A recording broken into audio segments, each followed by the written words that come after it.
बहुत समय पहले सौरगढ़ नाम के एक राज्य में राजकुमारी सिया रहती थी। वो अपनी सुंदरता से ज्यादा अपनी दयालुता के लिए जानी जाती थी। हर सुबह वो लोगों की मदद करती, बगीचों में फूल लगाती और बच्चों के साथ खेलती।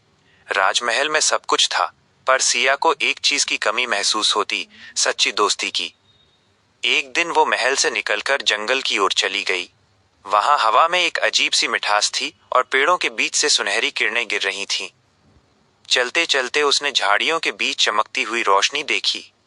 वो रोशनी कोई साधारण नहीं थी। वो नन्ही नन्ही परियां थीं जो फूलों के बीच उड़ रही थीं और पूरे जंगल को जादुई बना रही थीं। धीरे धीरे सिया की मुलाकात उनसे रोज होने लगी। वो उनके साथ समय बिताती, उनकी छोटी छोटी दुनिया को समझती और उनसे प्रकृति के रहस्य सीखती। सिया को लगा कि अब उसे सच्चे दोस्त मिल गए हैं, पर ये खुशियां ज्यादा समय तक टिक नहीं पाईं। जंगल के उस पार एक दुष्ट जादूगर रहता था। दुष्ट जादूगर वो पहले परियों की दुनिया का रक्षक था, लेकिन शक्ति के लालच में उसने अंधकार का रास्ता चुन लिया। एक रात उसने काला जादू करके परियों को क्रिस्टल के पिंजरों में कैद कर लिया। सुबह जब सिया जंगल पहुंची तो वहां गहरी खामोशी थी। ना कोई हंसी, ना कोई रोशनी, सिर्फ टूटे फूल और ठंडी हवा। सिया समझ गई कि कुछ भयानक हुआ है। उसने ठान लिया कि चाहे जो हो जाए वो अपनी परियों को वापस लाएगी। वह अपने पिता की पुरानी पुस्तकों और नक्शों में सुराग ढूंढने लगी। उसे एक नक्शा मिला जिसमें अंधेरे की घाटी का जिक्र था, वही जगह जहां दुष्ट जादूगर का किला था।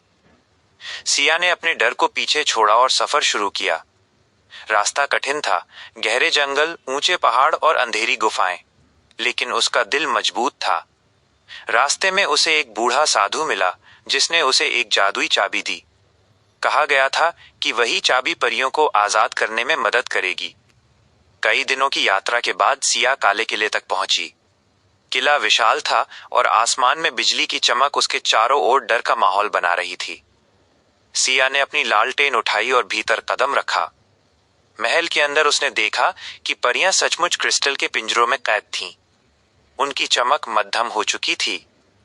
दुष्ट जादूगर एक जादुई किताब के सामने खड़ा था जिसकी रोशनी हरी और ठंडी थी।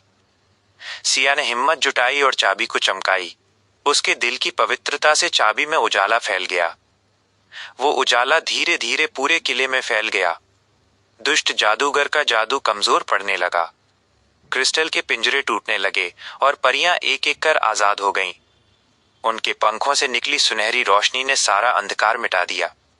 दुष्ट जादूगर की शक्ति खत्म हो गई और किला धीरे धीरे धूल में बदल गया। जंगल में फिर से उजाला लौट आया।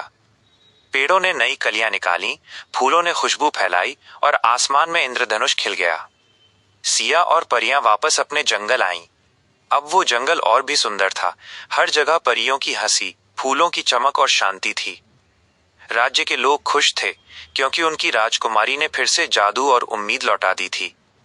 सौरगढ़ में उस दिन से सिया और उसकी परियां दोस्ती, साहस और प्यार का प्रतीक बन गईं। लोग कहते हैं जहां भी हवा में चमकती हुई रोशनी दिखे, वहां राजकुमारी सिया और उसकी परियां आज भी मुस्कुरा रही हैं।